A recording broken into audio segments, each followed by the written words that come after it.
ক্রেতা বিক্রেতাদের হাঁকডাকে মুখরিত জয়পুরহাট শহরের নতুন হাট পাইকারি সবজির বাজার।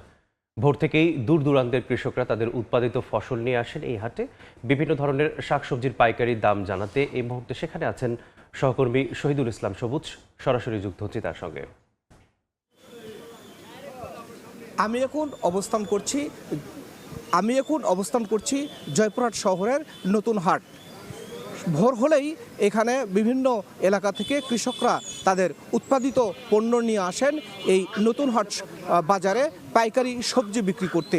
জয়পুরহাটের 5টি উপজেলা ছাড়াও আশপাশের বিভিন্ন এলাকার প্রত্যন্ত অঞ্চল থেকে কৃষকরা তাদের উৎপাদিত সবজি নিয়ে এই কাঁচা বাজারে আসেন ন্যায্য দামে বিক্রি করতে। এখানে আজকের বাজার ঘুরে আমরা যেটি দেখেছি কাঁচা বাজার, কচুর বই, আলু সব কিছুই ভরপুর উঠেছে। এই বাজারটি প্রতিদিন ভোর হলেই পাইকার এবং আড়তদারদের, কৃষকদের পদচারণায় মুখরিত হয়ে থাকে। আজকে সকাল থেকেই আমরা কাঁচা বাজার ঘুরে দরদাম যেটি দেখেছি, সকল বাজার তরকারিতেই যেটি অধিক পরিচিত একটি সবজি হিসেবে সেটি হলো স্টিক আলু। আজকে স্টিক আলু প্রতি কেজি পাইকারি দরে 20 টাকা দরে বিক্রি হচ্ছে।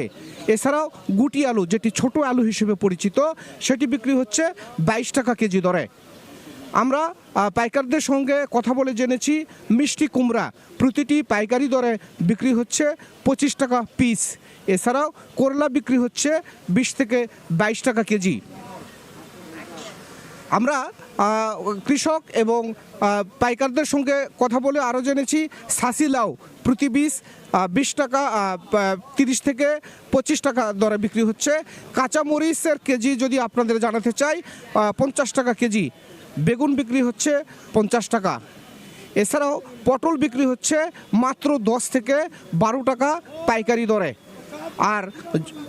আর জয়পুরহাটের যেটি সবচেয়ে অধিক পরিচিত কচুরলতি সেটি বিক্রি হচ্ছে 50 টাকা কেজি দরে। তো জয়পুরহাটের নতুন হাট শহরের সবচেয়ে পাইকারি বাজারের সর্বশেষ ছিল। যুক্ত ছিলাম জয়পুরহাট থেকে।